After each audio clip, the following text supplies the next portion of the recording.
கேட்கிற காரியங்களை ஒரு காதல வாங்கி அதுக்கு அடுத்த காதல விடுறவங்க, இன்னொரு கூட்டம் வாங்கி விமர்சனம் பண்ணுகிறவர்கள், மற்றொரு கூட்டம் இருக்கிறது இது எனக்குத்தான் இந்த வார்த்தை என்று இதயத்தில் பதித்து வைத்துக் கொள்வது, இதயத்திலே தேவ வார்த்தைகளை எழுதி வைத்துக் கொள்வது.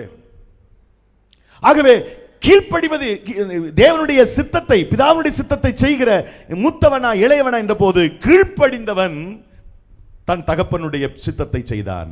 ஆகவே பிதாவுடைய சித்தத்தை செய்கிறவர்கள் அவருக்கு கீழ்ப்படிதலா இருக்க வேண்டும். தன்னுடைய புதிய ஏற்பாட்டிலே இந்த 4 காஸ்பல்ல பல்வேறு இடங்களிலே தேவ சித்தத்தை மிக அழகாக பல்வேறு இடங்களிலே இயேசு சொல்லுகிறதை நாம் பார்க்க முடியும்.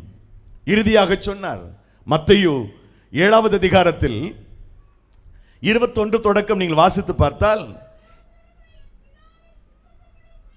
பரலோகத்தில் இருக்கிற பிதாவுடைய சித்தத்தின்படி செய்கிறவனே பரலோக ராஜ்யத்தில் பிரவேசிப்பான எல்லாமல் என்னை நோக்கி கர்த்தாவே, வெறுமனே கர்த்தாவே கர்த்தாவே என்று சொல்லுகிறவன் பரலோகத்தில் பிரவேசிப்பதில்லை, மாறாக பிதாவினுடைய சித்தத்தின்படி செய்கிறவனே பரலோகத்துக்கு போவான்.